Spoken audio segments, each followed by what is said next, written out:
Hello, crime enthusiasts, are you ready for another chilling investigation? The case of Amy Fisher. Amy Fisher was born on August 21, 1974, in New York, USA. She is the only child in her family. Amy has a rather shy and modest personality. Amy often feels lonely. Although her parents provided her with everything she wanted, because they worked long hours and had little time for her. Therefore, she formed a close relationship with her grandmother and aunt. Her father was strict and harsh, often punishing both his wife and daughter for any mistakes, which made Amy afraid of him. There were many arguments between her parents, and each time, Amy hoped they would lead to divorce. However, her father was a skillful manipulator who controlled her mother, making her too afraid to leave the marriage. At a young age, Amy suffered a traumatic experience when she was raped by a family friend when she was just 6 years old. She kept this abuse a secret. When she was 13, Amy was raped again, this time by a worker hired to fix her family's house. And once again, she chose not to speak about it. These experiences left her with deep psychological scars. Despite this trauma, Amy tried to lead a normal teenage life. She had a close group of friends and a beloved dog that she spent time with every day. During this time, she dreamed of going to college to become a fashion designer. In February 1991, after an argument over the phone with her mother about spending the night at a friend's house, Amy ran away from home. During the argument, her father took the phone and warned her that if she came home late, he would punish her. This caused Amy to not return home, and she spent several days sleeping at various friends' houses and at her aunt and grandmother's. She was afraid to return because of her father's threats.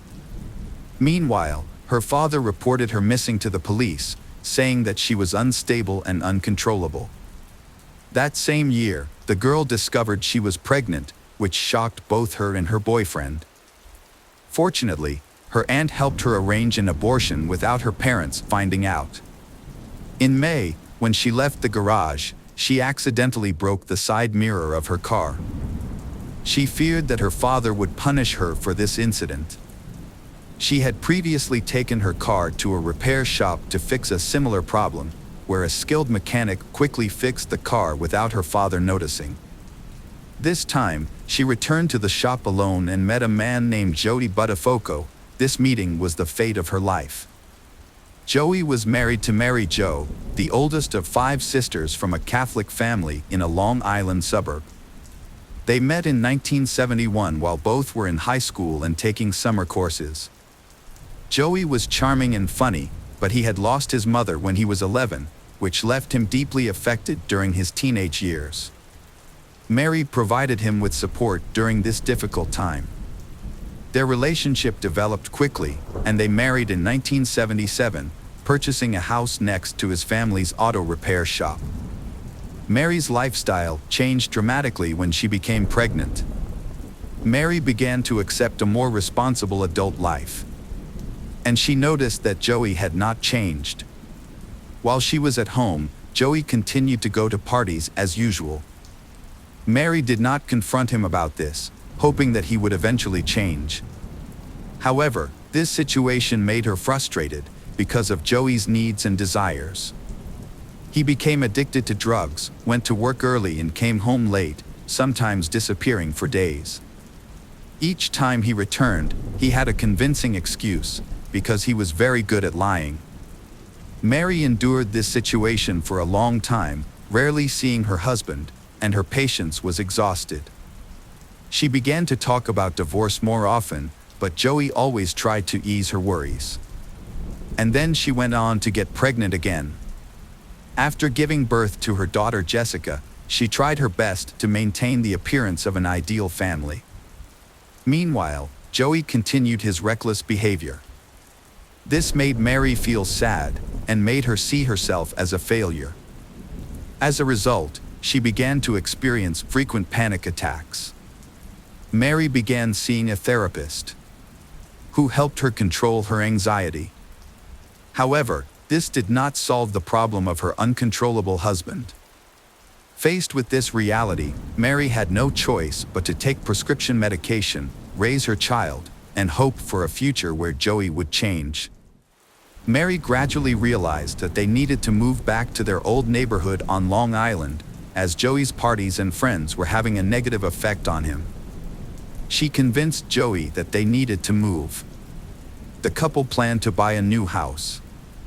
Much to Mary's surprise, her husband quickly found a cash buyer for their current home, making it seem like a great opportunity.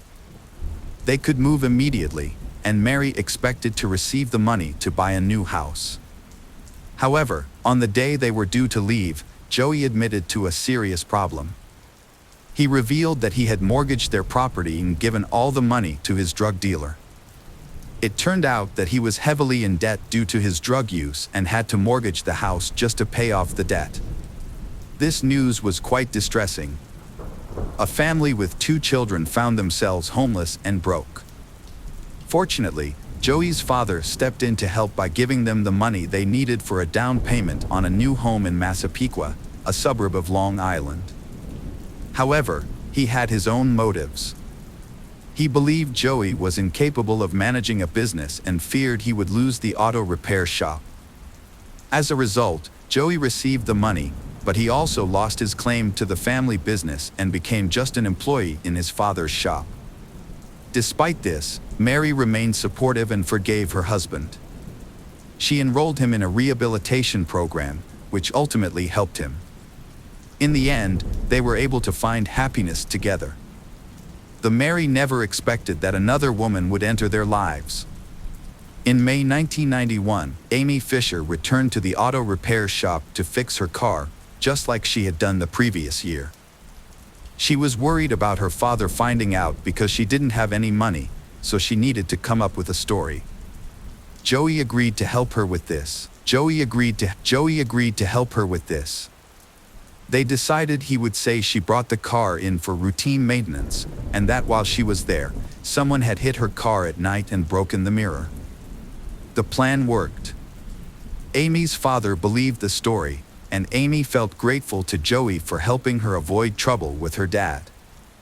From that point on, Amy frequently brought her car to the shop for minor repairs, which she pretended were her fault, just to see Joey more often.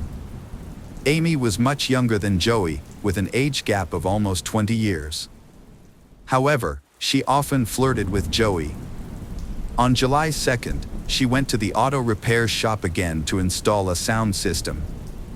Because her father could not take her home after leaving the car there for several hours. Then Joey offered to drive Amy home himself, and she agreed. When they arrived at her house, he asked if she could show him around, and she agreed. They had sex for the first time at her parents' house. After that experience, the girl began to consider Joey her boyfriend. They met again that night. Even though she was only 16 and he was 35, they began their relationship. Amy and Joey's relationship continued over the next few years. Amy would frequently visit Joey's auto repair shop, and they would meet at a motel and at her house.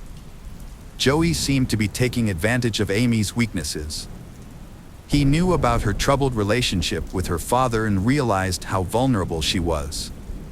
He began buying her expensive gifts and taking her out to dinner and on his boat. Amy was very fond of Joey, and their age difference did not bother her. Amy finally turned 17 on August 21, 1991. A month after her birthday, she approached Joey for financial help. By that time, Joey had lost his management position at the shop and could not give her the money she needed. Joey then suggested that she could make money by selling her body, and she agreed to become a call girl. Over time, Amy met other men, but her relationship with Joey continued. Their relationship was unhealthy, and it was clear that it would not end well. Just before the tragic events, Joey pressured her to cut ties with her aunt, one of the few supportive family members. Amy agreed and ended up without any support from her family. Before the tragic event, Amy urged Joey to leave his wife. However, Joey refused. Despite his relationship with Amy, Joey still loved Mary deeply and had no intention of leaving family. This revelation came as a significant shock to Amy. At the time, she decided to end all contact with him, but she struggled with her feelings and ultimately chose to stay in his life. During this time, Joey frequently expressed that his marriage was deteriorating. He mentioned having deep feelings for Amy and even mentioned wanting Mary dead. According to him, he had caught Mary cheating on him multiple times, and he described her behavior as unbearable, saying that she had tormented him throughout their marriage. Joey often made excuses for why he couldn't file for divorce, with the couple's children being the main reason. Amy believed him and felt sympathy for his situation. Over time, these lies began to influence Amy's thoughts, leading her to devise a murder plan. She intended for Mary to be shot, believing this would allow Joey to be free of his wife. Initially, Amy attempted to hire 2 of her classmates to carry out the murder, offering them $400 in sexual favors in return. However, her classmates eventually refused, causing her plan to fail. The situation changed dramatically when Amy started going to the gym and met the gym owner, Paul Meckley, a 30-year-old man. They began a romantic relationship. In addition, Amy regularly met 3 clients, providing them with intimate services. At this point, she decided to stop using the company's services and started seeing clients directly. She openly shared details of her life with Paul. Since he knew Joey well, Paul tried to convince Amy to end her relationship with Joey, who was married. When Joey finds out that Amy is dating someone else, he becomes anxious for fear of losing her. He tries to interfere with her new relationship, but all his efforts are unsuccessful. Meanwhile, Paul and Amy decide to get revenge on Joey. Their plan is to inform his wife, Mary, about Joey's affair. To carry out their plan, they hire a 21-year-old named Peter Gorgenti to drive Amy to Mary's house. They steal the license plate from a random car in town to use on Peter's car. On May 19, 1992, Amy went to school but did not intend to attend classes. Instead, she went straight to the nurse, saying she felt unwell, and was sent home. Peter was waiting for her in his car at the entrance. They switched the license plates and drove to the Mary family's house. At 11:30, Amy knocked on the door. At that moment, Mary was inside the house drawing by herself. When Mary opened the door, Amy asked her to step out onto the porch for an important conversation. Amy introduced herself using a fake name and told a story about Joey being in a relationship with her sister. However, Mary did not believe her. She thought her husband had stopped partying and had become a devoted family man. The Amy guest became very anxious. The Amy guest became very anxious. The Amy guest became very anxious. She felt frustrated by Mary's lack of trust. To prove her connection, she revealed a T-shirt with the logo of the auto repair shop where Joey worked.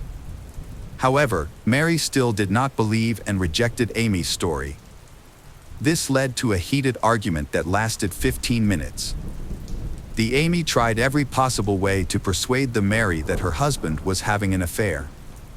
Amy concealed important details such as her actual age, where she lived, and her relationship with the Joey, twisting the truth to fit her story.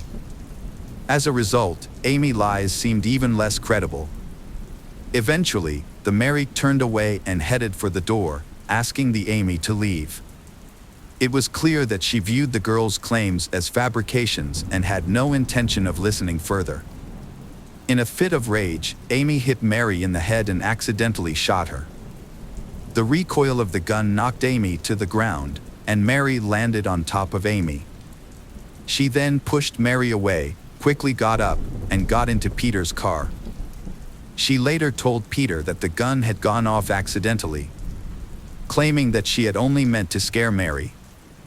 After fleeing the scene, they dumped the gun and Mary's bloody clothes in a sewer near her house. She returned home and pretended that nothing had happened. A passerby heard a loud bang but did not see Amy. He found Mary lying unconscious in a pool of blood on the porch. He quickly ran to a neighbor's house for help and called an ambulance. Doctors arrived in time and discovered that the bullet had hit a vital artery and shattered her jaw. Mary had lost a significant amount of blood and was in critical condition. Thanks to the passerby's quick actions, she had a chance of survival. Doctors assessed her condition and thought she had a good chance of recovery and rushed her to the hospital. The bullet was lodged near her spine, making it impossible to remove. Mary was placed on life support overnight while undergoing surgery. Fortunately, she regained consciousness a few days later and was able to provide the police with a description of her attacker. Mary repeated Amy's story, but Amy had given a false address and name, rendering the information futile. However, there was one clue: a T-shirt with the logo of Joey's auto repair shop. The police approached Joey for information. He explained that he had distributed a large number of the T-shirts for promotional purposes. He also gave the police a photo of Amy, his mistress. Joey suspected her of being involved, which helped the police identify the attacker. On May 21st, Amy was arrested on the street near her home. She was then subjected to a 12-hour interrogation without her parents or an attorney present, a violation of the legal protections afforded to minors. Her parents had no idea what had happened. When they returned home that evening, they assumed Amy had simply run away again, so they were not concerned when she did not return home that night. The police did not inform them that their daughter had been arrested for attempted murder. When details of the case became public, journalists quickly became interested in Amy, a girl with a troubled life and crime. They reported that she had sold her body and had attacked a respectable married woman with a gun. This caused public outrage and reporters searched for any information they could find. A video emerged showing Amy with another client. Weeks after her arrest, Amy had not confessed to any of the crimes. She was held on $2 million bail. Her story attracted a lot of attention. Amy to post bail and spend time at home while awaiting trial. However, the media attention severely harmed her reputation. Amy claimed that the illegal activities she was involved in were a result of Joey's influence, as he pressured her into selling her body at a young age.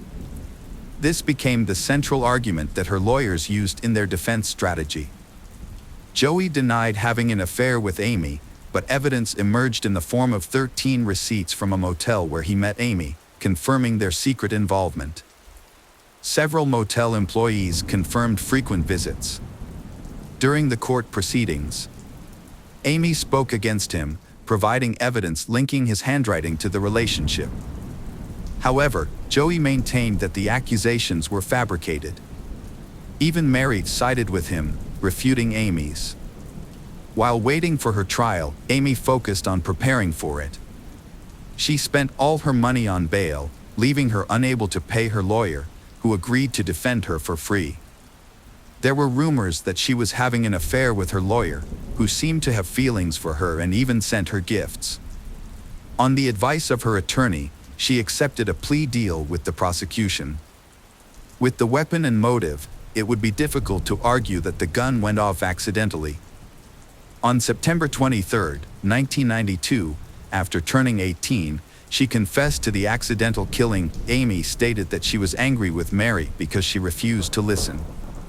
When Mary turned away, Amy hit her in the head twice with the gun. After the second strike, the gun accidentally went off, injuring Mary. Amy maintained that she did not intend to kill Mary. It was an accident that she deeply regretted. Journalists discovered that Amy was involved in a romantic relationship with the gym's owner, Paul. He sought to capitalize on the situation by attracting media attention. Paul even installed a hidden camera in his gym to secretly film a personal conversation with Amy. Paul admitted he enjoyed the media attention and was eager to appear in news stories, as they paid well. With the money from this exposure, Paul planned to buy a Ferrari.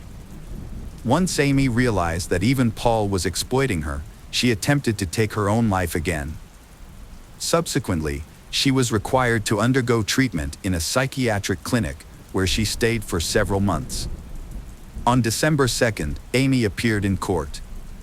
Mary felt the plea deal was unfair because it allowed Amy to be released after only 2 years and 9 months, a punishment that seemed inadequate given the severity of the crime. Mary, who survived the attack, suffered partial facial paralysis and hearing loss in her right ear due to the bullet lodged in her spine. The injury left her in constant pain and with vision problems. Doctors warned that if the bullet had moved, she could have been completely paralyzed or even killed. When Amy was given the opportunity to speak, she apologized and blamed Joey for everything. She claimed that he knew about her plan to shoot his wife from the beginning and even encouraged her. Although Amy wants to bring Joey to justice, there is no evidence linking him to the crime. Amy later admitted that she intended to kill Mary. Several witnesses confirmed that Amy had mentioned wanting to kill Mary. The investigation found that the gun was functioning properly and could not have been fired randomly, given the trajectory and force of the bullet.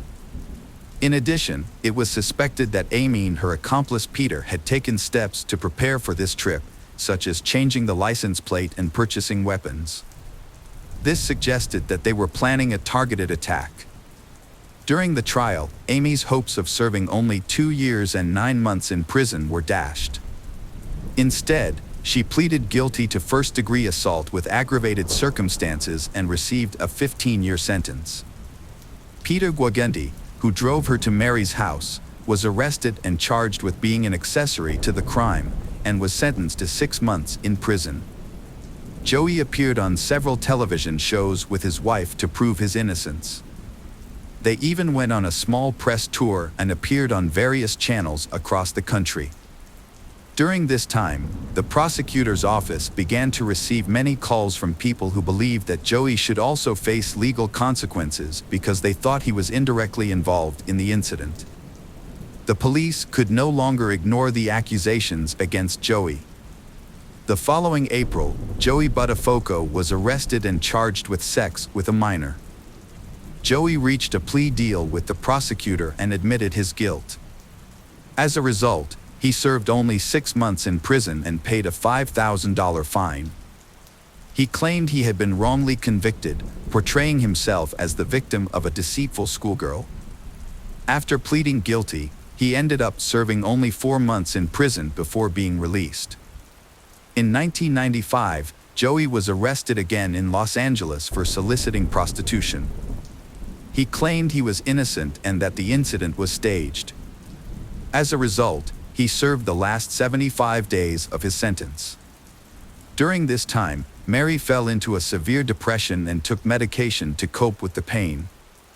After the family moved to Los Angeles, she became an alcoholic but later went to rehab, which improved her life. Amy's time in prison was difficult. She complained that she was raped by prison guards multiple times. Amy wanted to be transferred to another facility, but the prison authorities refused. In 1999, after serving 7 years in prison, Amy was granted early parole. During a meeting with the parole board, she tearfully confessed that the attack on her lover's wife was entirely her idea. Realizing her wrongdoing led to her release. Meanwhile, Mary discovered that her husband had been cheating on her multiple times.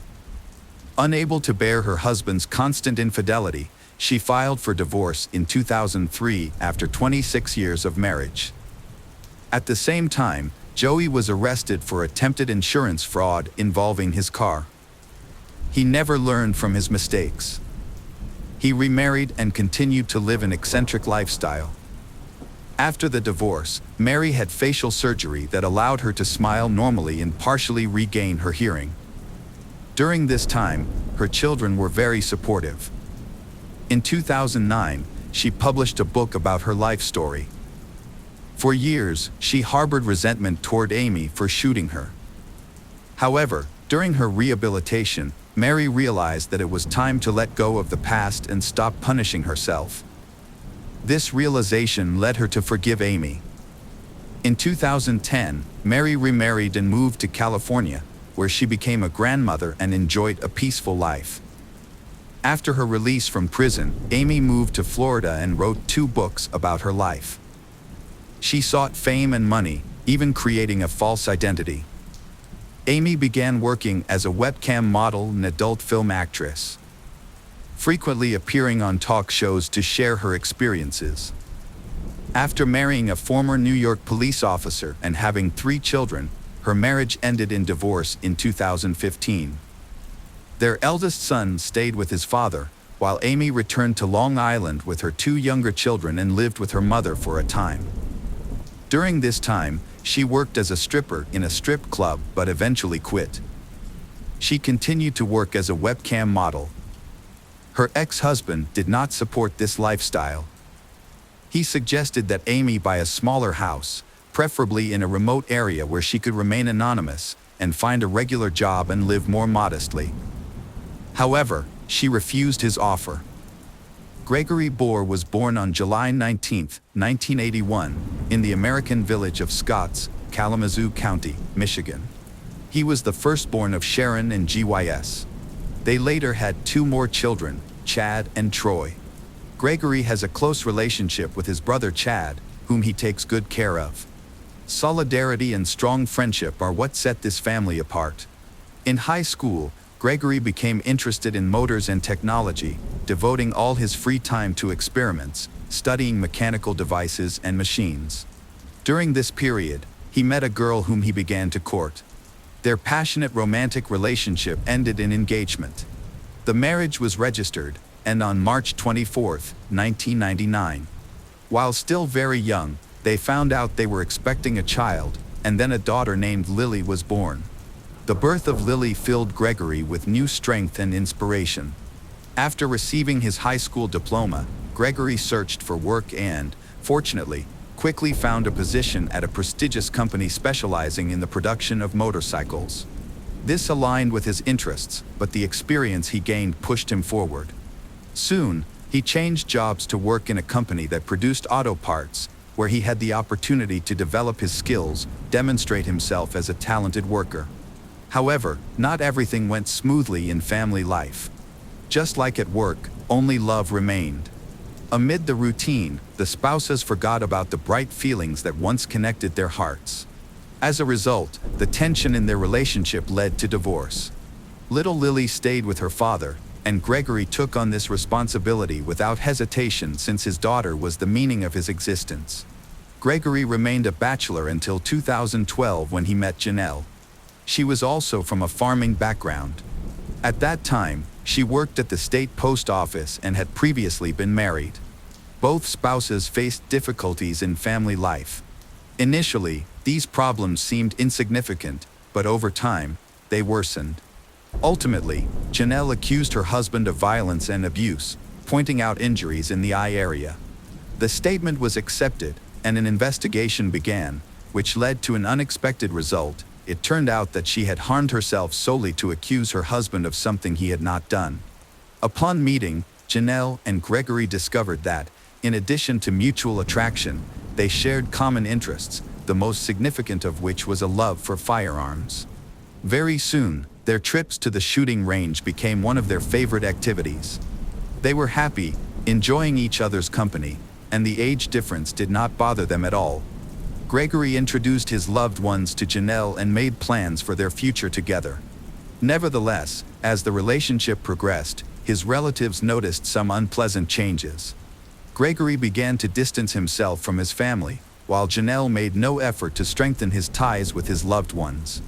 In 2012, without warning anyone and maintaining strict confidentiality, they got married in Las Vegas. Following that, they moved with Lily to a house on South 36th Street, Pavilion Township, near Scotts. The spacious basement allowed them to convert it into a room for storing collectible weapons and ammunition. Thanks to the large plot of land next to the house, they could train without going to the shooting range. That same year, their son Jason was born. For Gregory, family was the main priority, and he tried to spend as much time as possible with his children. He was especially proud of Lily as he watched her grow into a responsible and self-confident young girl. After a long time in the auto parts industry, Gregory felt the need for a change and moved to the pharmaceutical industry. However, his work schedule became completely different, with the added burden of night shifts. Meanwhile, Janelle still did not seek to communicate with her husband's family. Soon, she began to limit encounters for little Jason with his grandmothers and uncles. Additionally, her indifference to people dear to Gregory was evident. One could say that her entire life revolved around her husband. Obsessed with the idea of becoming the center of the universe for him, Janelle began to feel envy towards the love Gregory showed his eldest daughter. She stopped taking care of Lily and did everything to make the girl's life unbearable. Despite Gregory's attempts to maintain harmony in the family, the relationship between Janelle and Lily worsened with each passing day. On an April afternoon in 2014, Gregory's patience reached its limit, and he filed for divorce in court. He requested joint custody of Jason, but as expected, it was not easy to fight with Janelle. She appealed the divorce request, arguing that the marriage could still be saved until the legal aspects were resolved. Gregory moved into the basement of the house, surrounded by a variety of weapons collected over the years of marriage, and slept on a mattress. To his disappointment, the divorce turned into a complicated and lengthy process. On the evening of February 13, 2017, Gregory went to work, telling Lily that he loved her before leaving.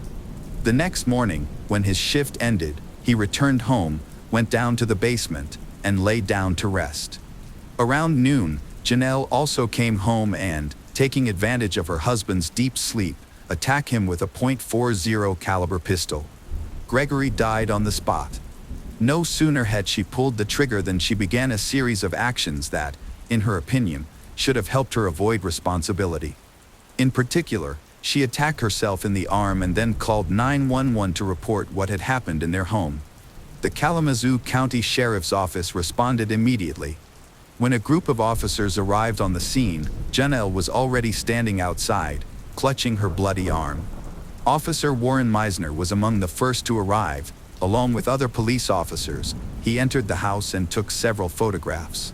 After that, both Janelle and Warren were taken by ambulance to a nearby hospital.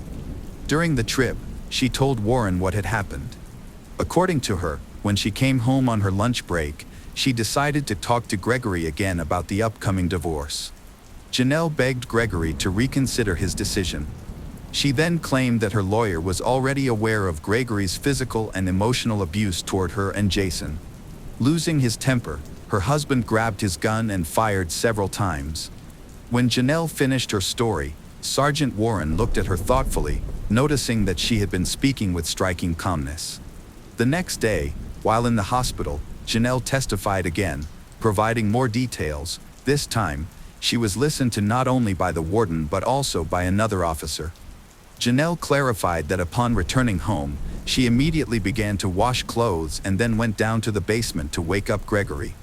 In this new version of her story, she added that during their argument, at one point, he turned toward the rack, took a .45 caliber weapon from the shelf, and fired 2 or 3 attacks into the room without a specific target. Janelle decided that he had finally let loose all his rage and felt relief. However, Gregory pulled out a second weapon, looked into her eyes, and at that same moment, Janelle felt a strong blow to the chest. She fell, hit her head, and lost consciousness. When she came to, she saw Gregory lying lifeless, covered with a blanket, with a weapon in his right hand. Janelle also told the agents about the difficult divorce process and reinforced her story with lies, claiming that Gregory had threatened her and hinted that he would take his own life.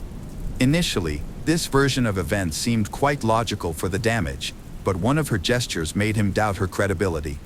Later, Warren told his colleague that he felt she was trying with all her might to convince him of the truth of her story. Thinking more calmly about what had happened, Warren noticed that, as an experienced shooter and owner of such a number of weapons, Gregory could not have missed, especially since his wife was just a few meters away from him. The relatives of Gregory also pondered this oddity. Gregory's daughter Lily was sure that her father could not harm another person and would not abandon her and her younger brother. Meanwhile, a medical examination of Janelle revealed no injury, despite her claims of a blow and subsequent loss of consciousness. Instead, traces of gunpowder were found on her hands, which added to this murky story. Forensic pathologist Brandy Shattuck performed an autopsy on Gregory's body and concluded that the cause of death was a bullet wound to the head, and the injury was certainly inflicted by another person. Having received these results, the investigators decided to return to the crime scene. The task of reconstructing the sequence of events was assigned to Sergeant James Dunlop and a team of technicians from the forensic lab. Armed with their tools, including laser rangefinders and special spray for measuring the trajectory of projectiles, they entered the basement. Considering all the details collected up to this point, James was especially intrigued by the fact that Gregory was right-handed and the bullet entry wound was on the left side of his face.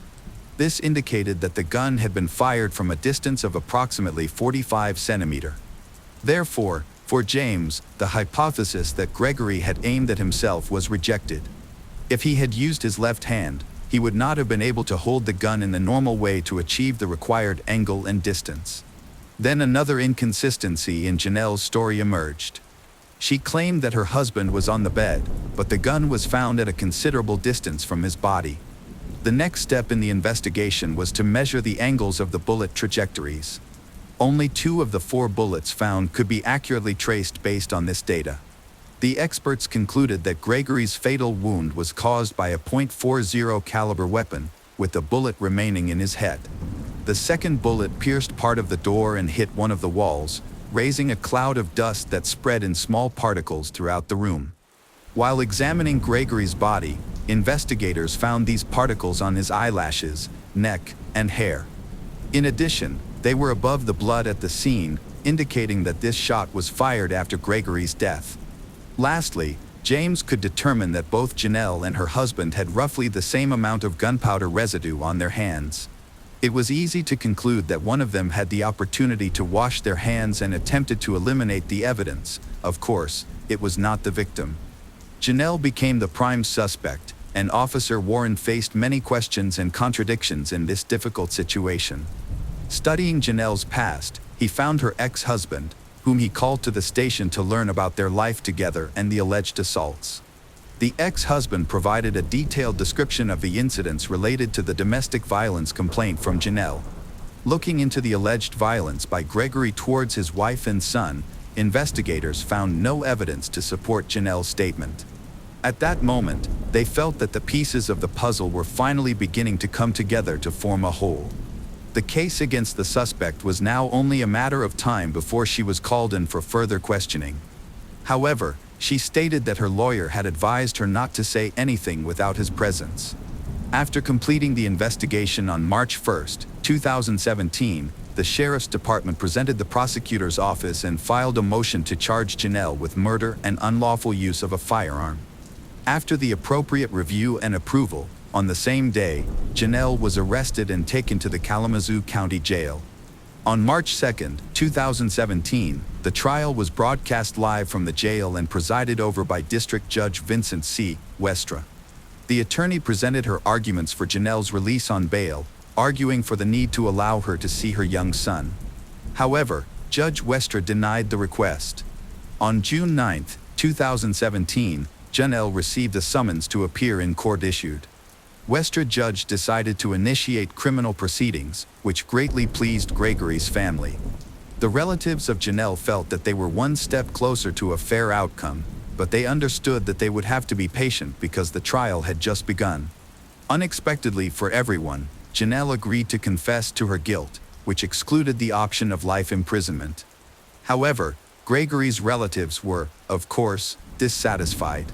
On January 11, 2018, 44-year-old Janelle Bohr took the blame for the murder of her 35-year-old husband, Gregory Bohr. Later, on February 12, 2018, a sentencing hearing. In court, Chad spoke about how Janelle deprived her dearest beloved son of his brother. He wished for Janelle to receive the deserved punishment and took the opportunity to talk about the wonderful spiritual qualities of his brother, who was a caring father. Chad said his brother won't be able to see his children graduate from high school, teach his son to ride a bike or walk his daughter down the aisle on her wedding day. Janelle Boer's defense attorney, Sarisa Montague, said she did not believe her client was a bad person. She said Janelle struggled a lot with why the murder happened, her role in it, and the consequences. Montague said if Janelle had truly considered the consequences of her actions, she would not have committed the crime. Now, the family has lost a son and a brother and a boy without a mother and father, she said. Janelle herself also addressed Judge and asked for forgiveness for what she had done, noting that she deserved serious punishment. The court sentenced her to a term of 17 to 19 years. Jason was subsequently adopted by his uncle Chad and his wife. When Janelle gets out of prison, her son will be 22 years old. Lily will never forget the last words of her dad, who said that he loved her. He will always live in the girl's memory and, watching over her from heaven, will become an eternal guardian angel for his children. Hello friends, welcome to our channel. Today we're going to take a look at another horrible case with you, the case of Jesse Bardwell. Jesse Bardwell was born on September 10, 1988, in Pascagoula, Mississippi, to loving parents Gary and Carla Bardwell. She had an older brother named Brandon. The siblings had a close relationship, with Brandon often protecting Jesse from bullies. Their childhood was filled with joy and love, thanks in part to frequent visits from their grandma Kitty, who adored her grandchildren. She would read to them, share stories, and invent games, creating a warm and nurturing environment. The Bardwell family embodied the quintessential American family spirit. Jessie was a kind, cheerful, and stylish girl who dreamed of a career in the beauty industry and one day opening her own salon. However, when Jessie was 14, her parents divorced, disrupting the family's harmony. She chose to live with her father, Gary, with whom she had a warm and trusting relationship. As a firefighter, Gary's job could be unpredictable, and Jessie would often call to check on him. Gary eventually married again, this time to Gina. Jessie developed a good relationship with her new stepmother. Gina proved to be an excellent homemaker, providing care and support to the entire family. Jessie was relieved to see her father happy with his partner, which made her feel secure about leaving home in the future. After completing her education, Jessie moved to Orange Beach, Alabama, to start her independent life. She worked as a waitress at Cobalt, a popular beachfront restaurant, to support herself. Her father, Gary, recalled how Jessie loved being near the water as it brought her peace. Despite the distance, they remained close, frequently exchanging messages and spending quality time together, such as going boating and fishing, whenever he visited. Kimberly Embry, the restaurant manager and Jessie's friend, discovered that Jessie's father was a skilled musician. After retiring, he dedicated more time to his craft, leading to frequent performances at the restaurant, where he even had his own table. Kimberly admired the close bond between Jessie and her father, describing them as true friends. Jessie always attended her father's performances, and the tips she earned helped fund her college education and pursue her dreams. At work, Jessie met a young man named Terry Ellis, who was also a waiter. They began dating and developed a steady and serious relationship, appearing to be a harmonious couple. However, at a social event, Jessie met Jason Lowe, a friend of Terry's, and was immediately smitten. Her sudden infatuation surprised everyone, and she fell deeply in love with Jason, becoming oblivious to her surroundings. Jessie and Terry parted ways amicably. Jessie opened up to him about her newfound feelings.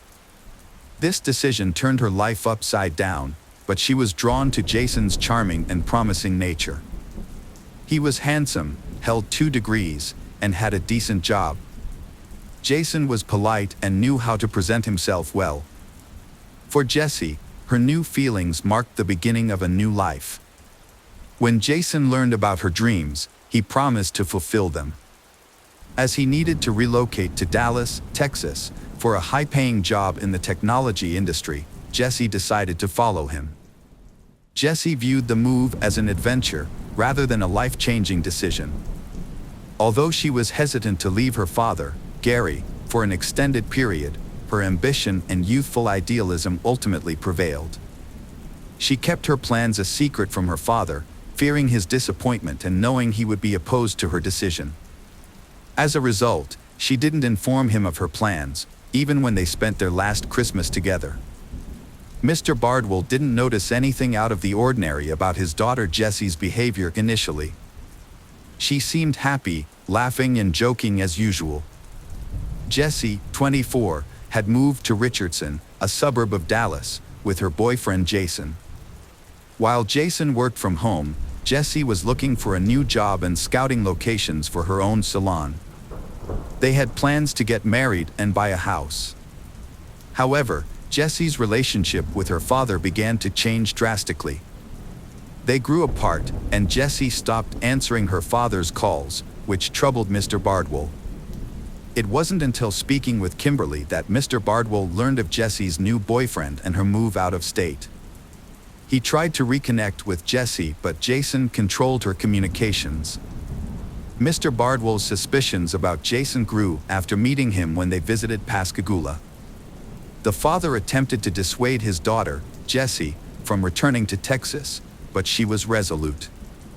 When Gary inquired about her well-being, Jessie hugged him tightly, insisting everything was fine and expressing her desire to make her family proud. However, her father couldn't shake off the feeling that something was amiss. He even wrote a song, "Taken," in her honor.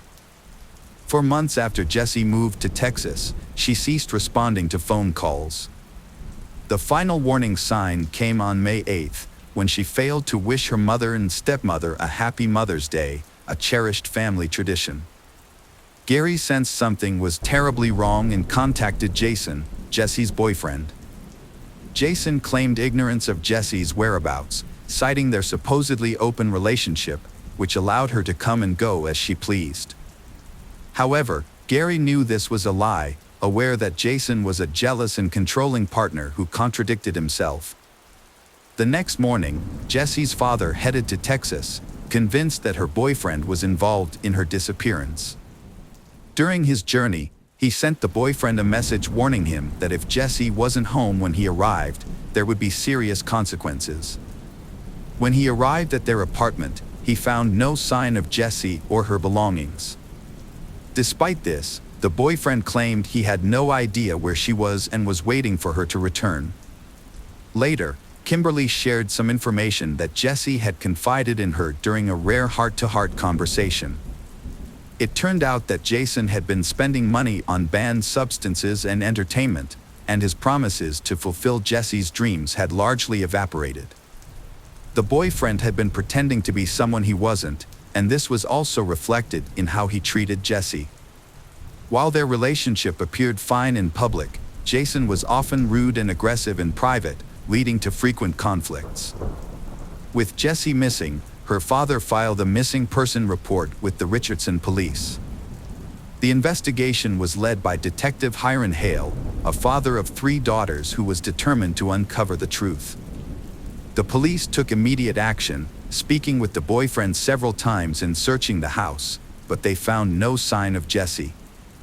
During the conversation, the young man, Jason, mentioned that he last saw Jessie on May 8th around 10 a.m. She left without explanation, and he thought she might be visiting her parents. He claimed that she drove away in her Acura car. Jason maintained that their relationship was casual and that he didn't control her or pry into her personal life. However, investigators discovered information that contradicted his statements. They found out that Jessie had sold her Acura car 3 weeks earlier, and Jason was present at the sale. This new information raised suspicions, and investigators questioned Jason again on May 12th. When searching his home, police found a plate with a powder substance in the kitchen, which turned out to be cocaine. The investigation then shifted to Jason's garage and the vehicle inside. At first, Jason was unwilling to permit the search, stating that he shared the garage with others and therefore required their consent. However, he eventually dropped his objections. Upon entering the garage, officers noticed a mud-splattered Audi with a detached bumper. They suspected that Jesse's body might be inside the car. Although the vehicle was empty, the smell of decomposition was stronger inside. Police found the broken bumper and what appeared to be blood stains in the trunk. When experts applied a luminol-based substance to the cargo area, it illuminated with a blue light, indicating the presence of blood, likely belonging to the missing woman. Jason claimed he became stuck in the mud while searching for his girlfriend after the car's bumper caught on a bush. Despite this, he maintained that he had no knowledge of her whereabouts. However, he was unable to explain the presence of blood in the car or the controlled substances found in his home. Experts determined that the amount of blood in the trunk suggested that she was likely deceased. As a result, the case was reclassified as a homicide investigation. To prevent the main suspect from fleeing, Jason was detained on charges related to the narcotics found in his home. During interrogation, Jason continued to stick to his story. When shown a photo of his loved one, he refused to provide any explanations, gazing at the picture without emotion and suggesting that he was being framed for a crime he did not commit. Eventually, the suspect was charged with homicide, even though Jesse's body had not been found. The search for her continued, but it was a difficult and time-consuming process in the vast state of Texas, with its many rivers, lakes, fields, and forests, where a body could easily be hidden. 1 year later, Jason was in a Texas jail, still cooperating with the investigation. He revealed 2 key details about the case. Firstly, he claimed Jesse's death was an accident and planned to reveal more in court, hoping the jury would be understanding. This makes it difficult for prosecutors to build a case. Andy Farkas, Jason's defense attorney, is very happy about this. Farkas conducted a mock trial with a panel of outsiders acting as jurors, using the available evidence and Jason's confession. However, the mock trial ended in a not guilty verdict, with 15 out of the mock jurors voting to acquit. Farkas hoped that a real court would also deliver a not guilty verdict if they knew the truth. It was later revealed that Jason himself had provided the anonymous tip about the location of the victim's body, which became another piece of evidence in the investigation. The prosecution proposed a deal to reduce the sentence by half if Jason revealed Jesse's location. After discussing it with his lawyer, Jason agreed, on the condition that the source of the information would remain secret until the trial. The authorities wanted to find Jesse's body so her family could give her a proper burial and say their goodbyes.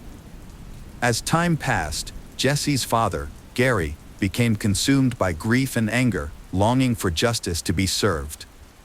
On May 19th, when Jesse's body was finally discovered, her loved ones were able to mourn her and say goodbye.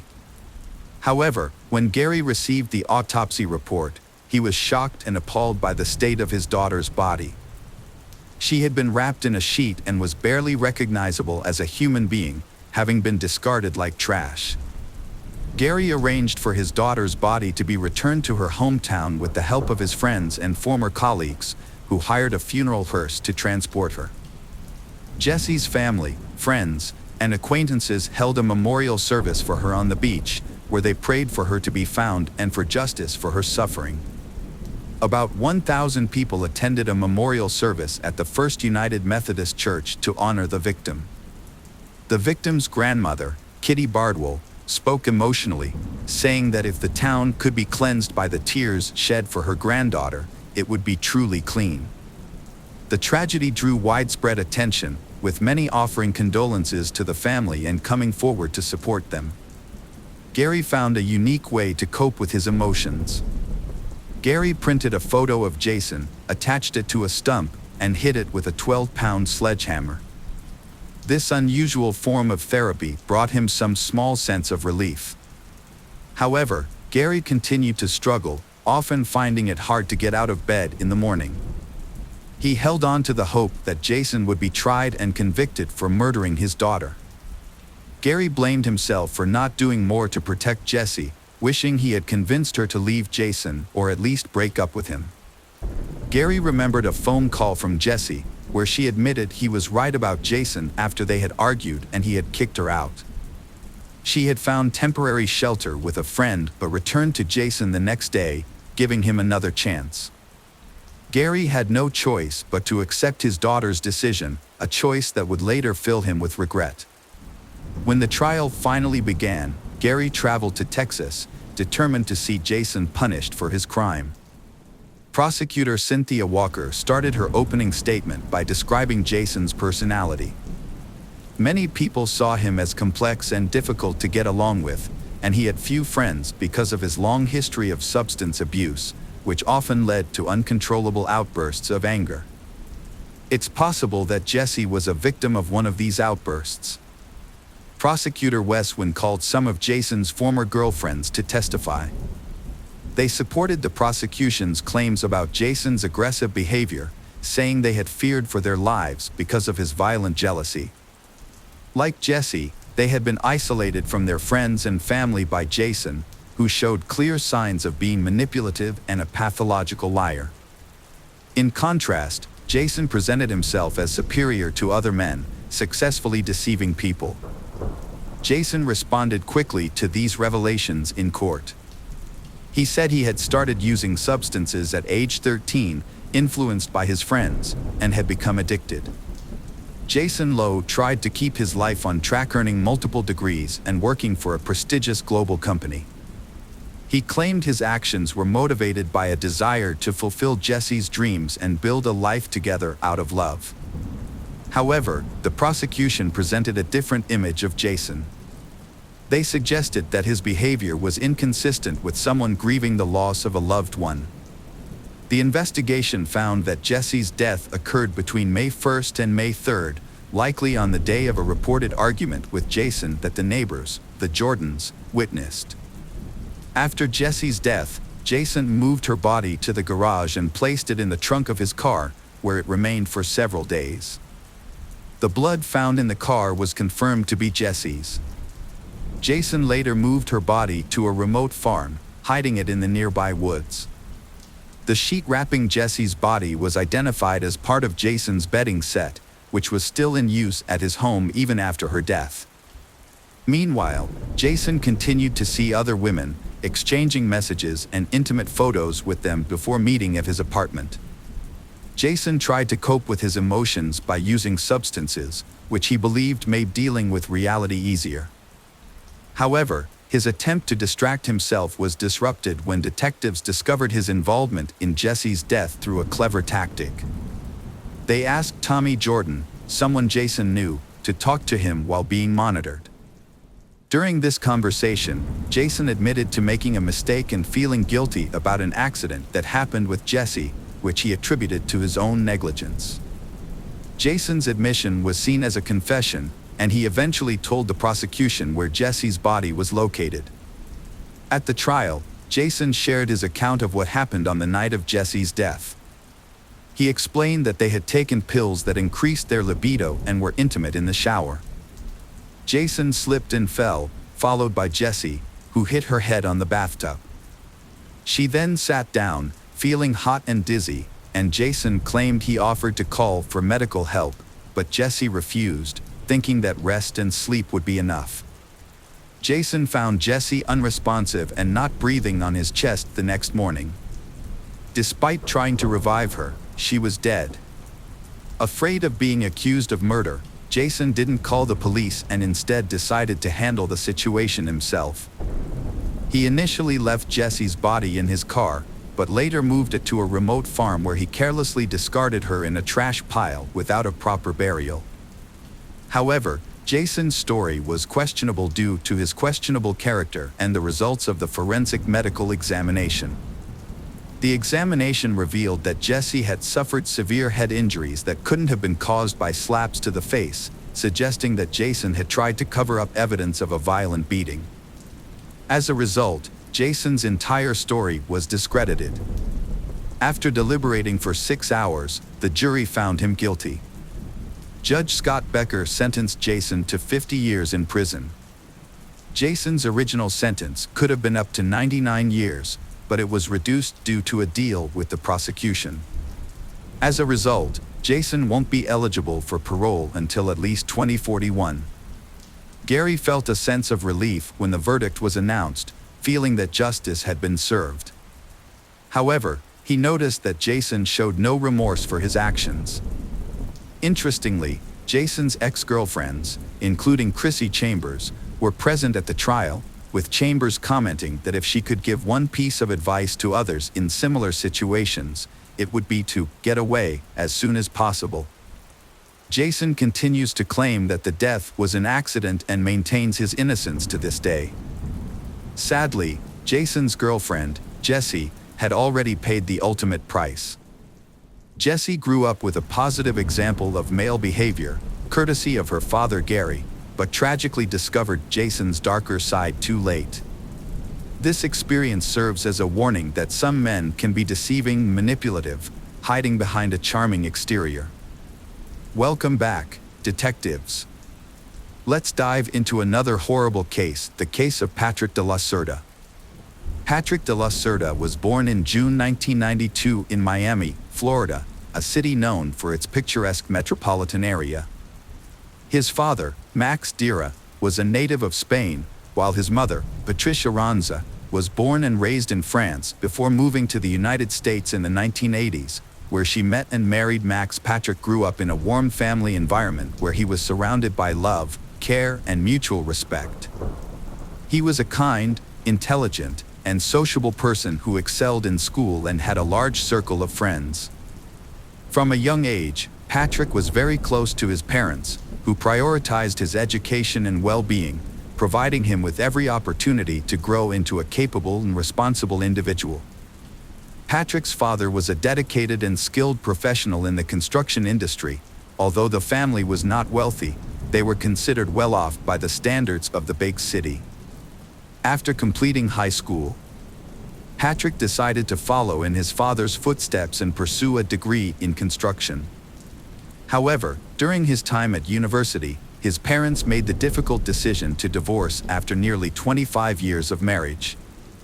The divorce of Patrick's parents was a quiet and peaceful one, with no scandals or disputes over property. After the separation, his mother moved to Deltona, a small town on the east coast of the state, where she eventually remarried. Patrick, on the other hand, chose to stay with his father in Miami, where they worked together in the construction industry and were highly respected. Despite the divorce, the family remained very close, and all members maintained a friendly relationship with one another. The family continued to stay in touch, regularly calling and communicating with each other. They were always willing to lend a helping hand when needed.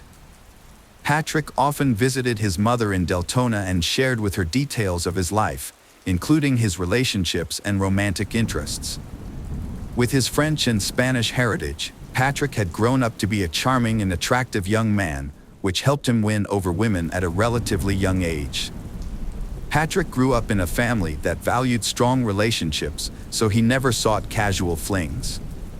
Instead, he dreams of finding lasting love, living peacefully, and building a lifelong family with someone special.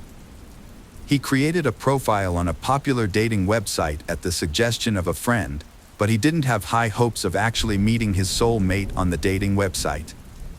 One June evening in 2017, Patrick half-heartedly scrolled through profiles of women on the site. Then, he came across a photo that caught his attention, a stunning brunette with an unforgettable appearance, big, expressive eyes, and a charming smile. Patrick was immediately smitten and decided to send her a message. She replied, much to his delight, and they easily fell into a comfortable conversation. Jessica Devnani was born in 1988 in Orlando, Florida. After high school, she attended a local university where she studied banking.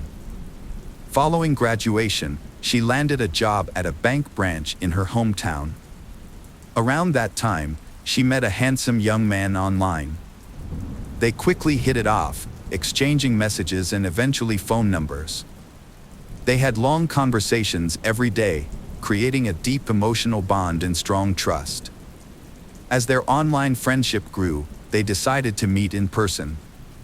Since they lived in different parts of the state, they chose a meet-up spot roughly equidistant from each other. On their first date, Patrick knew he had found the person he had been searching for, and he didn't want to let her go. Jessica felt the same way about him. However, Jessica was slightly taken aback by their age difference. She was 4 years older than Patrick.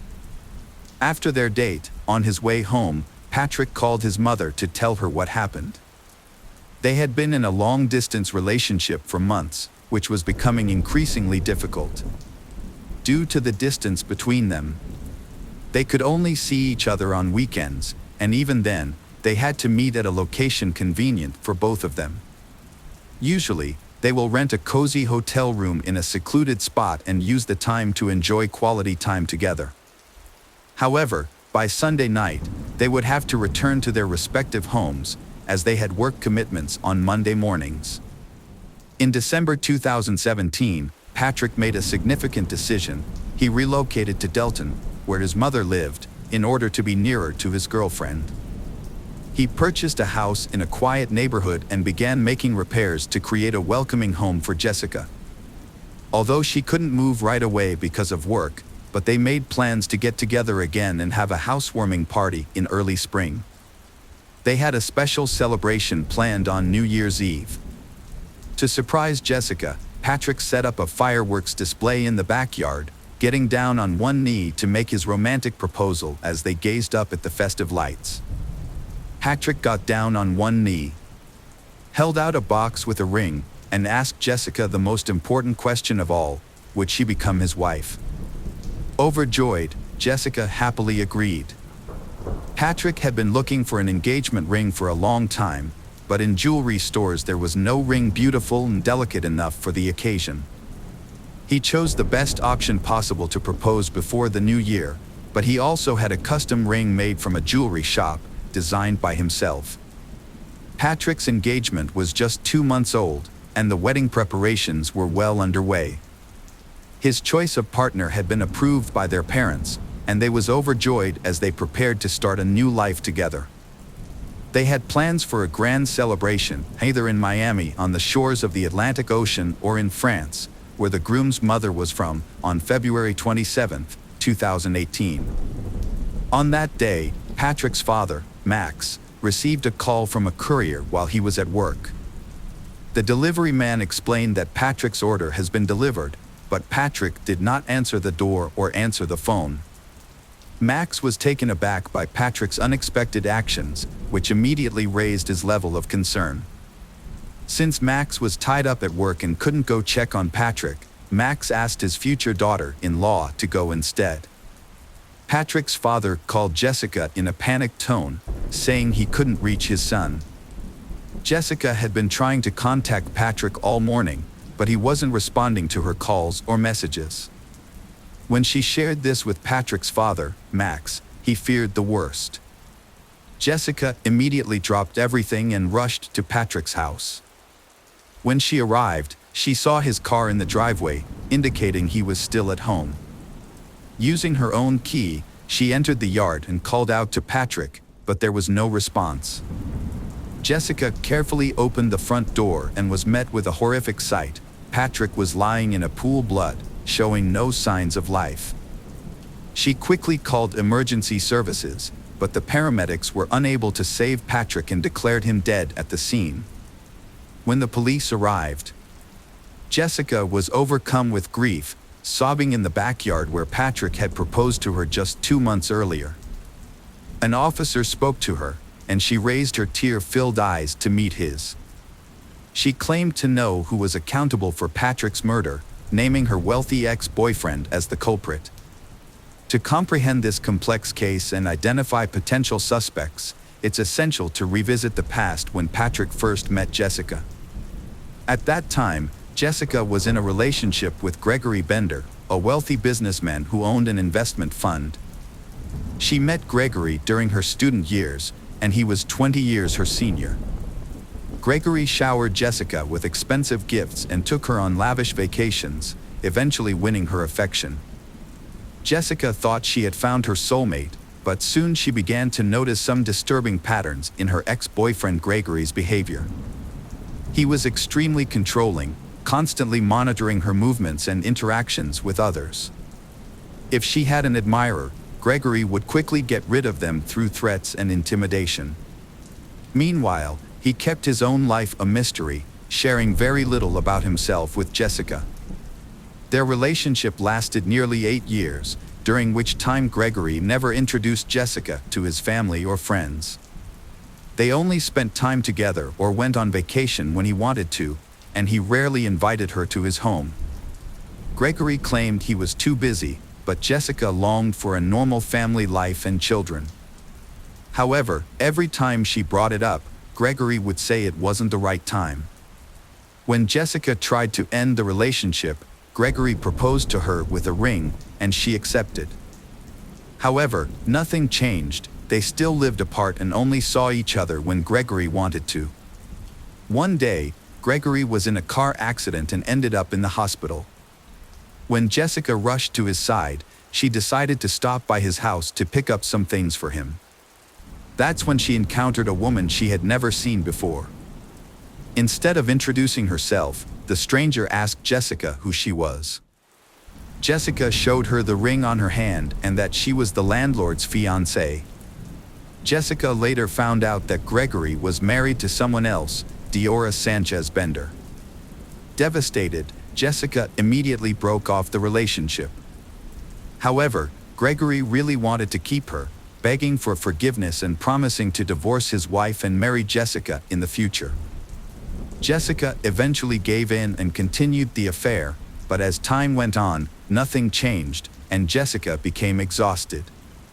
Jessica changed her life and started dating someone new, Patrick, through a dating website. She then ended her relationship with Gregory and informed him that it was over. But Gregory did not give up and started to do worse things. Gregory asked Jessica to reconsider their relationship. He then became aggressive, and he resorted to threatening and harassing her. Realizing that Jessica had moved on, Gregory turned to private investigators to hack into her online accounts and find out who she was talking to. He soon discovered Patrick's identity and contact information. Then, Gregory started sending threatening messages to Patrick. Patrick received threatening messages from Gregory, Jessica's ex-boyfriend, who demanded that Patrick end his relationship with Jessica, referring to her as his fiancée.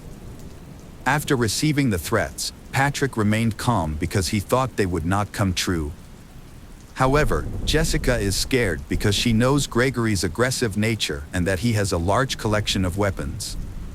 She suggested breaking up with Patrick to avoid any potential harm, but Patrick refused. They decided to report the incidents to the police, providing evidence of Gregory's stalking and threats. They obtained a restraining order, which prohibited Gregory from approaching or contacting them. Additionally, Gregory was required to surrender his firearms. For a while, the situation seemed to calm down, and they thought they had finally found peace. Nevertheless, Jessica convinced Patrick to install CCTV cameras around and inside their home, fearing that Gregory might violate the restraining order. Let's go back to the events of February 27, 2018. During the initial crime scene inspection, investigators quickly ruled out robbery as a motive. Instead, they believed the murder was personally motivated, given the nature of Patrick's injuries, which suggested a deep-seated hatred. Patrick, 25 years old, had 4 gunshot wounds, 1 in the thigh, 1 in the chest, and 2 in the head. The body also showed signs of a fall from a ladder. The body was found on the floor between the front door and the stairs leading to the second floor. Investigators theorized that the killer likely snuck into the house and waited for the owner, Patrick, on the second floor. When Patrick entered the house and began to climb the stairs, the killer ambushed him, shooting him in the thigh. As Patrick rolled down the stairs, the killer followed, shooting him in the chest and then twice in the head. The murder weapon, a rare pistol, was not recovered, but several shell casings were found at the crime scene. The police found 3 casings at the scene, but a 4th one was missing.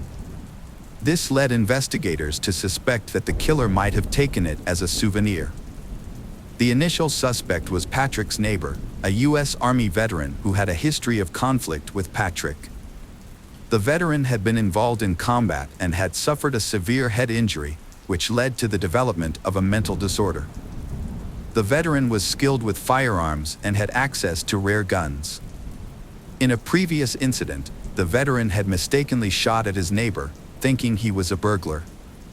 After his release, the veteran continued to harass the victim, accusing him of being a spy and threatening to expose him. The investigation initially centered around the veteran with a history of mental health issues, as his unusual behavior and mindset suggested a possible motive for the crime. Although he truly hated Patrick, he still had an alibi for the time of the murder, confirmed by many witnesses. As the police looked for evidence and attempted to provoke a response from the perpetrator, it became clear that the crime was not a robbery gone, as the house was undisturbed and valuables remained untouched. The only items missing were the hard drives containing video surveillance footage, making it impossible to identify who entered and left the house that day. Furthermore, no evidence was found at the crime scene. Forensic experts were unable to find a single fingerprint, shoe print, or DNA trace, suggesting that the murder was meticulously planned and executed. Although the investigation suspected Gregory's involvement, it seemed likely that he would escape justice due to the lack of concrete evidence.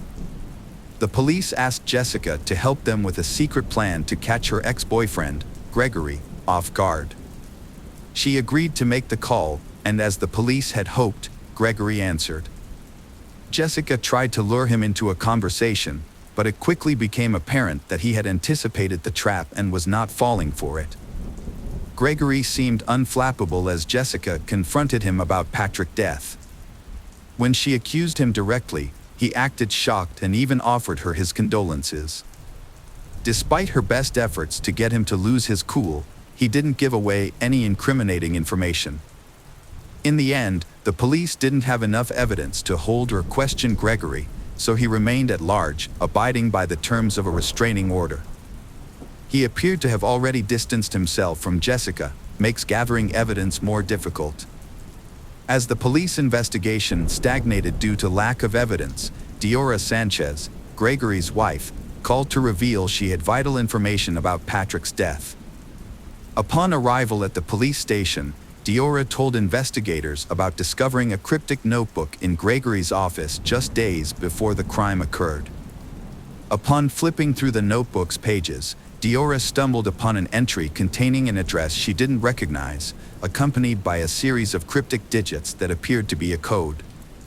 Diora had previously ignored some suspicious sketches made by Gregory, but when she saw a news report about a young man's murder, she realized the significance of those sketches. The crime scene's layout matched the drawings Gregory had made. Diora informed the investigators, who then obtained a search warrant for Gregory's house. Upon searching, the police found a mysterious notebook in Gregory's office, but several key pages were missing. They later discovered those pages in a trash can, carelessly discarded after being ripped out and crumpled. The pages contained a detailed plan of the crime, including turning off the victim's phone, wearing gloves, and using a special lubricant on shoes to avoid leaving footprints. The records also revealed that Gregory had been stalking the victim, Patrick, and knew his daily routine, including the time he returned home. Furthermore, Gregory knew the location of surveillance cameras in and around Patrick's house, suggesting this was a carefully planned and executed crime. In addition to committing the crime, Gregory took steps to cover his tracks by disposing of the weapon, clothes, shoes, and gloves. However, he failed to destroy his own records, which later incriminated him. Furthermore, his wife's curiosity ultimately worked against him. A shell casing was discovered in a cigar box, which was meant to be taken as a trophy by the gunman. Forensic analysis confirmed that the casing matched the one found at the crime scene. The trial of Gregory posed a challenge due to the lack of direct evidence. Although the accumulated evidence was sufficient to arrest him, it was largely circumstantial.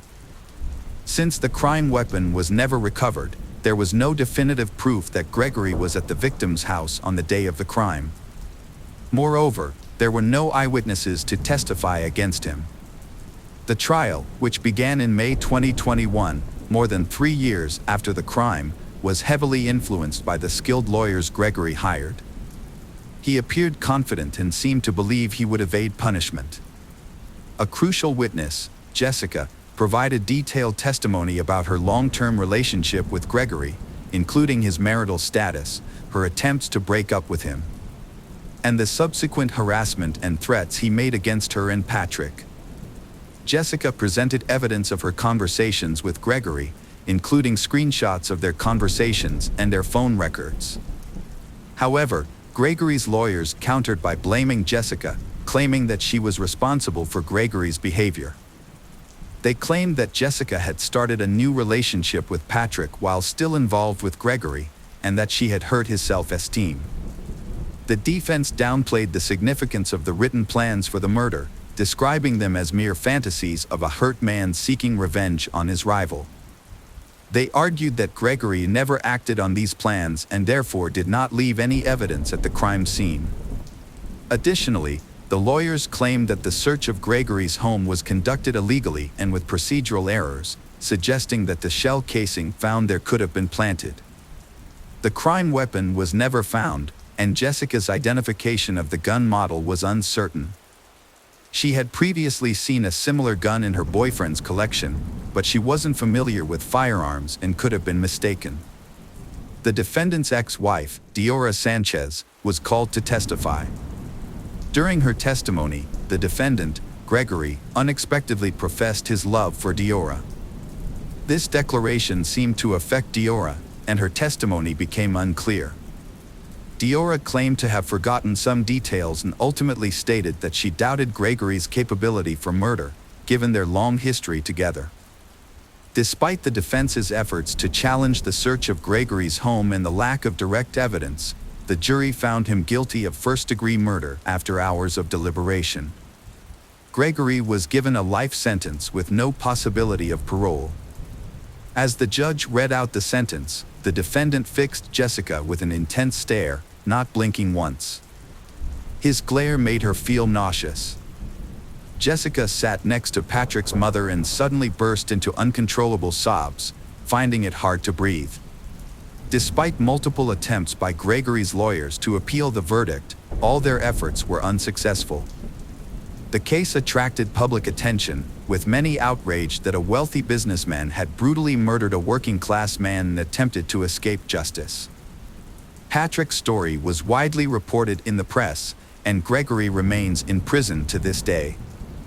Jessica Dira said she is grateful that justice has been served, and Patrick's memory will always live on in her.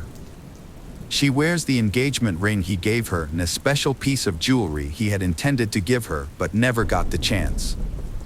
Jessica remains close to Patrick's parents, who have welcomed her into their family as one of their own. Hello friends, welcome to our channel. Today we're going to take a look at another horrible case with you. The case of Michael Haight. Michael Haight was born on January 7, 1980 in Seattle, Washington, but his family moved to Cedar City, Utah, when he was young, after his father finished dental school. Growing up, Michael was an active boy who enjoyed playing baseball, basketball, and soccer. He achieved the rank of Eagle Scout and performed well academically. After graduating from high school in 1998, Michael worked at a fish plant in Alaska during the summer, where he quickly rose to the position of line manager, overseeing more than a dozen men, due to his strong work ethic and dedication. Michael then served a mission trip to South Brazil as a devoted member of the Church of Jesus Christ of Latter-day Saints, which further deepened his faith and strengthened his bond with his religious community. Upon returning to the United States, Michael pursued a business degree at Southern Utah University, graduating in 2004.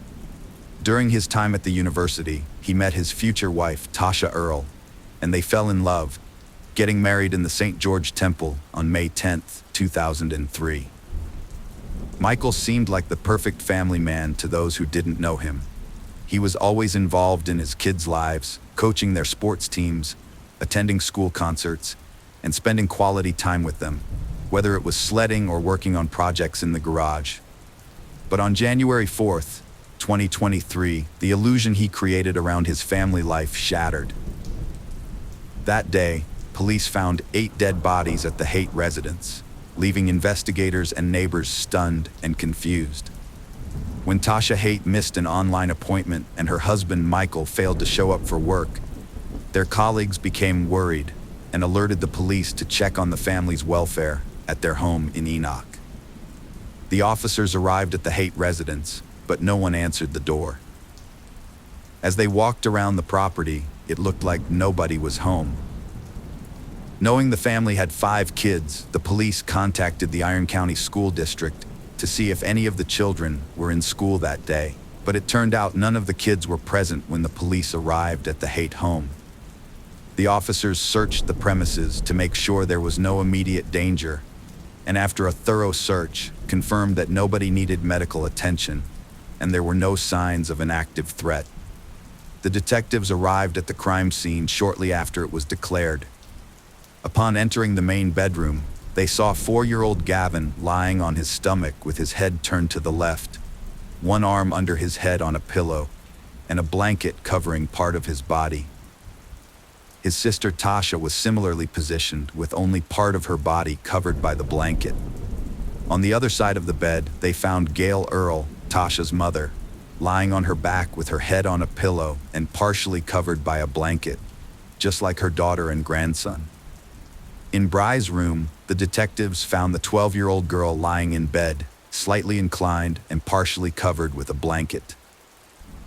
In Amon's room, they discovered the 7-year-old boy lying face down in the corner of the room, without a pillow or blanket. His twin sister Sienna was found in her bedroom, lying on her left side in bed with her head resting on a pillow and covered with a blanket. The eldest child, 17-year-old Macy, was found in her bed, her head resting on a pillow and her body covered by the blanket. The detectives discovered Michael Haight's body in the exercise room in the basement of his home, lying on top of a sleeping bag. All 8 victims, including his wife, mother-in-law, and 5 children, were found dead with gunshot wounds. Given the circumstances, it didn't take long for the detectives to identify Michael Haight as the primary suspect. They believed he had killed his family members before taking his own life. A neighbor's testimony played a crucial role in helping the detectives reconstruct the timeline of the crime. The neighbor recalled waking up at 3:30 a.m. to use the bathroom and hearing a loud bang, similar to fireworks, as she exited her room. However, she felt annoyed because it was past the permitted date for fireworks in the neighborhood. She then heard 2 more bangs in quick succession, followed by a short pause. This pattern continued, with brief pauses before each subsequent bang, except for a longer pause before the final one. Based on the neighbor's statement and the condition of the 8 bodies found inside the house, detectives theorized that the loud noises she had heard around 3:30 a.m. were directly connected to the events of that night. They suspected that Michael Hatch committed the brutal murders during this specific time frame. During the investigation into the Hatch family murders, detectives discovered that an unnamed person outside the family had reported abuse to the Utah Division of Child and Family Services in 2020. This individual claimed that 14-year-old Macy confided in them about her fear of her father, sparking a deeper investigation into the Hatch household. After receiving the DCFS report, Macy and her parents were questioned separately.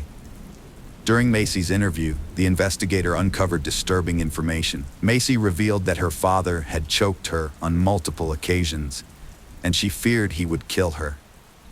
She disclosed that the violent attacks began in 2017, including an incident where her father grabbed her by the shoulders and pushed her into a wooden piece of furniture.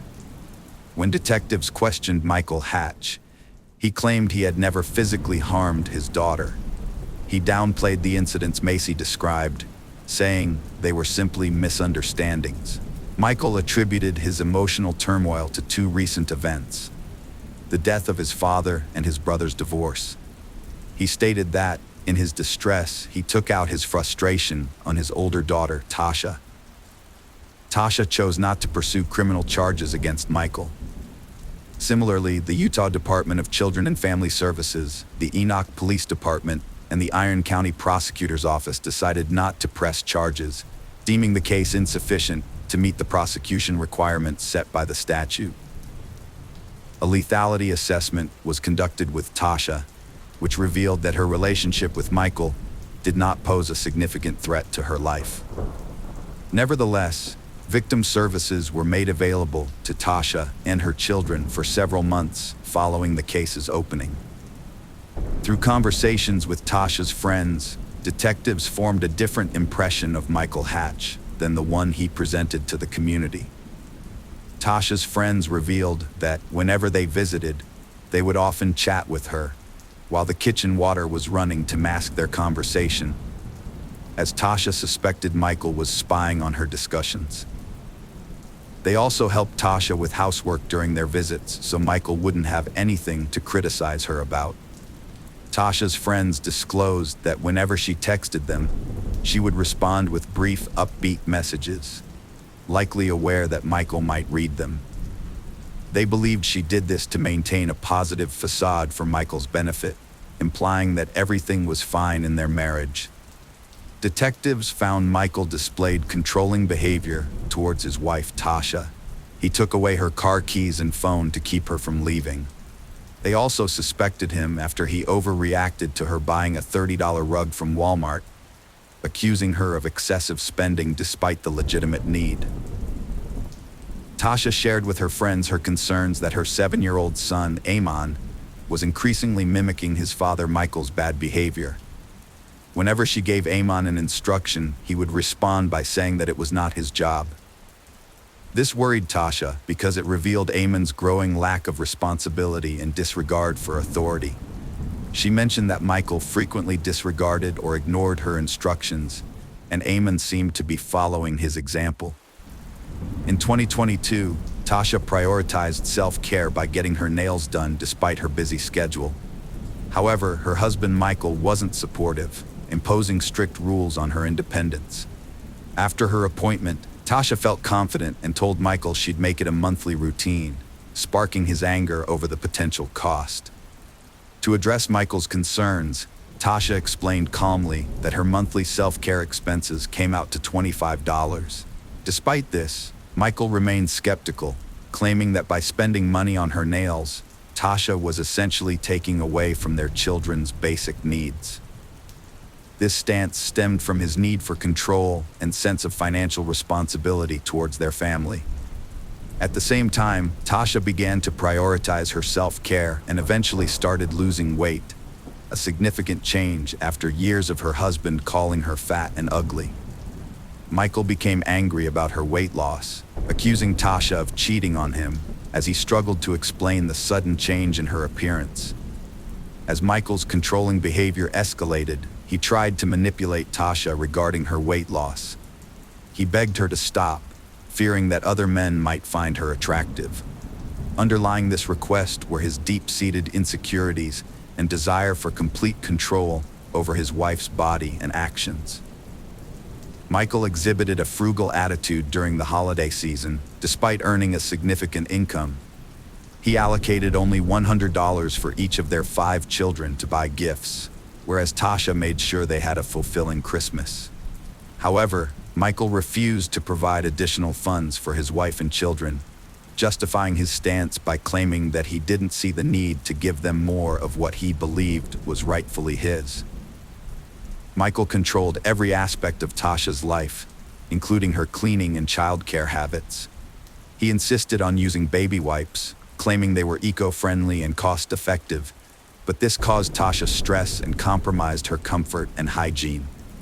If she didn't comply, Michael threatened trouble, leaving her fearful and submissive. According to Tasha's friends, she revealed to them that Michael was mean to her throughout their marriage, but he didn't mistreat their children until the late 2010s. However, As time passed, the abuse towards Macy worsened, causing her to contemplate suicide. Michael had unrealistically high expectations for Macy, demanding she maintain straight A's despite her struggles. The pressure to meet his expectations became overwhelming for Macy, who was already dealing with the emotional weight of her father's abuse. Macy's friends shared another disturbing incident with the detective. One evening, Michael came home and found Macy resting her head on her mother's lap. He became enraged and ordered Macy to get up and clean her room. This event left Macy deeply shaken, as she remembered gazing into her father's eyes and seeing hatred and evil staring back.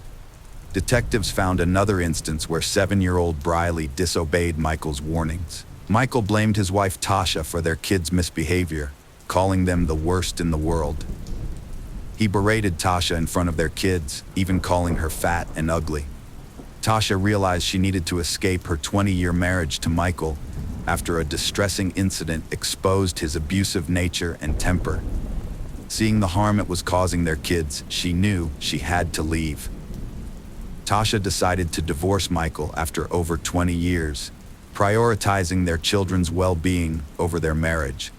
On Dec 21, 2022, she initiated proceedings, but asked to delay serving papers until after the holiday season, wanting one last normal Christmas for their 5 kids before the separation. Michael got divorce papers at his office on Dec 27.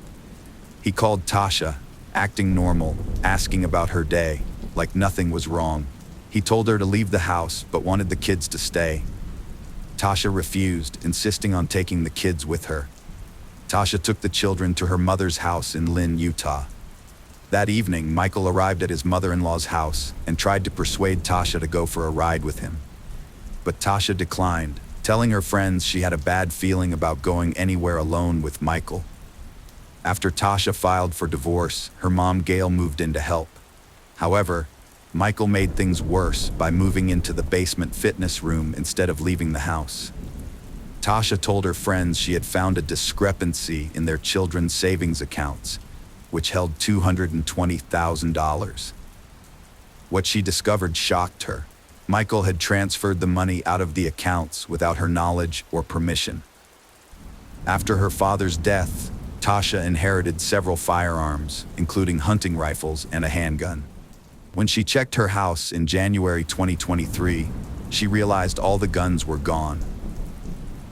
Further investigation revealed Michael had taken the weapons, leaving Tasha and her family defenseless in case of an emergency.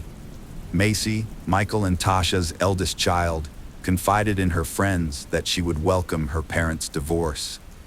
She longed for the peace that would come with her father's absence from the home. Macy even kept a secret phone in her room, which she used to record her father's erratic behavior, hoping to gather evidence to support the divorce. However, Tasha found the phone and hid it away. Macy's younger sister, Briley, had a troubled home life due to the constant drama. To escape this, Briley would often visit her neighbor's house, where she found comfort with their grandchildren. Briley confided in a friend that she was relieved about her parents' upcoming divorce. She had even bought some new books, but was too afraid to tell her father, fearing he would become angry. Tasha met her lawyer on January 3, 2023, to discuss her divorce from abusive husband Michael.